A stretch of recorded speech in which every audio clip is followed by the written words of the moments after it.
My favorite feast days throughout the year are the feast days of the apostles. I really enjoy and find very consoling to celebrate the feast day of St. Andrew, St. Peter, St. Philip. Why is it so consoling to me to celebrate the feast day of the apostles? Because every day or every time that I get to think about the apostles again, there's something I notice and I rediscover that I find really encouraging. And what I rediscover is that the apostles, they were really clumsy. They were really, sometimes, surprisingly clumsy. There are a couple of examples that really stand out to me. Do you guys remember that time in the life of Jesus and the apostles where they went to this place, Samaria? How do you say it in English? Samaria? Okay. When they went to Samaria, and the Samaritans didn't receive Jesus, do you remember what the apostles said? They said, Lord, can we pray so that God sends fire over the Samaritans? Those were the apostles.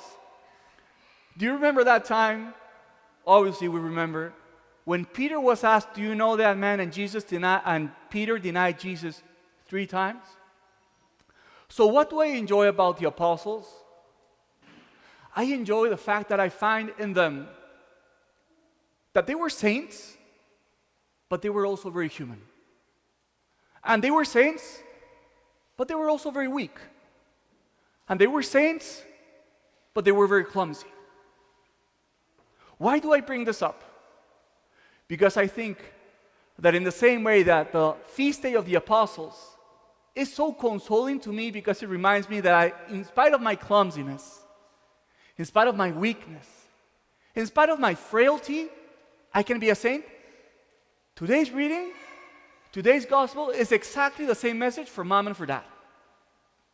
Today, mom and dad have to rejoice in today's gospel. Because in today's gospel, what we find is that Joseph and Mary didn't have it all together. They weren't perfect.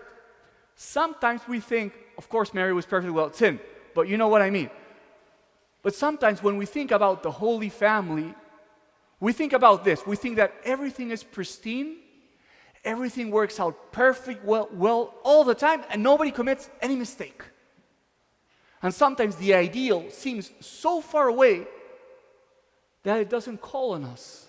Sometimes the ideal can seem so distant that the ideal seems unrelated to our lives.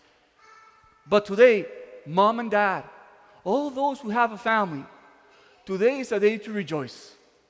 Because what we see in the gospel is that even Joseph and Mary, they had their struggles. So let's look closely at the gospel. What do we see? And you will give me the benefit of the doubt, because I'm going to take things a little bit to the edge. What do we see? We see, number 1, a teenager who acts imprudently. Who can relate with that, mom and dad? A teenager who is doing things that are very dangerous. He decides to stay in Jerusalem by himself. Who was he staying with? Who did he let him know? How many times mom and dads tell their kids, let me know what you're doing. You can do what you want, but let me know what you're doing. But Jesus, the teenager, he acts like a teenager. He says, I got this figured out. So then what happens? Mom and dad, they go out on a trip, and it takes them over a day to realize that Jesus is not with them. And we go come on, Joseph and Mary, you can do better. A whole day and you didn't know where Jesus was? And this makes me think about one day that I was really wrong about something. Last year, maybe some of you guys remember this, but a large family had a kid, and they went to Coffee and Donuts, and after an hour, they said, where is this kid? And the kid was pretty small. And after a while, they noticed that the kid wasn't around. And what happened? The kid had been playing in the elevator, and the 3-year-old got stuck in the elevator. You know what was the funny part out of this? When the kid came out of the elevator, you know what he asked? Can I still get a donut? But I remember that when I saw that kid missing, I thought to myself wrongly, oh, that family has to get their act together.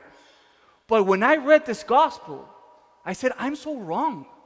I'm not a dad. I'm not a mom. Like, I was so wrong about it. And now that I saw Mary and Joseph losing their kid, like, it came to me, and it was really a revelation, and I said, wow, God calls each family to be holy, and that holiness doesn't mean that everything is perfect, that nobody makes mistakes. Holiness is clumsy too.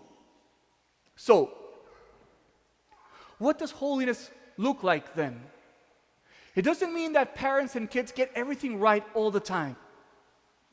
I think that it means, and pay attention because this is the center of the message, I think that that a holy family looks like when each member of the family has God in the first place.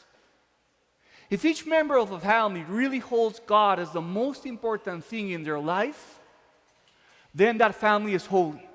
It's not when, kids act perfectly in mass, when they're always quiet. That would be ideal. It's not that when kids always obey, when kids never do, when parents have it all together. Today in the gospel, Mary and Joseph, they say, we were extremely anxious. How many times parents feel extremely anxious with their teenagers? I know you do. I know you do. So today, brothers and sisters, the message is, you get to strive to be a holy family, even when your family is clumsy, even when your family makes mistakes, even when your family loses a kid in mass, even when your kids are noisy in mass, even when your kids misbehave, you still get to choose and you still get to try to be a holy family. But that means that every member in the family really holds God as the center of their life. And let me finish with this. Obviously, to have God as the center of your family, that's a responsibility of everyone. But today I want to call out on dads. Because dads, together with moms, they're partners of a team. And they work together as a team. But the father has a preeminent place in the house, as the head of the house and as the priest of the household. So really, dads, I would just want to remind you what you already know, and I want to give you some encouragements. You are meant to be the spiritual leader of your household. You are the one who is meant to reflect in his life that God has to be the center. The father is the one who has to bring the family together in prayer. The father is the one who has to show their kids. Obviously, the mother has a crucial role too, but the father especially, he has to show with his life that God is the center. And when God is the center for the father, then the family follows along much more naturally. So today, brothers and sisters, remember, holy family is not a synonym of perfect family. Holy family doesn't mean we get everything right all the time. Holy family doesn't mean that kids don't get lost. Holy family doesn't mean that fathers don't get anxious about their teenagers and want to cut their heads. Holy family means that the Lord is the center of the household and of each member, and this starts with the father of the house. So today, each member of the family that's listening to me, let's bring the Lord together to the center. But especially fathers who are listening to me, I want to encourage you and challenge you to be the spiritual leaders that your family needs.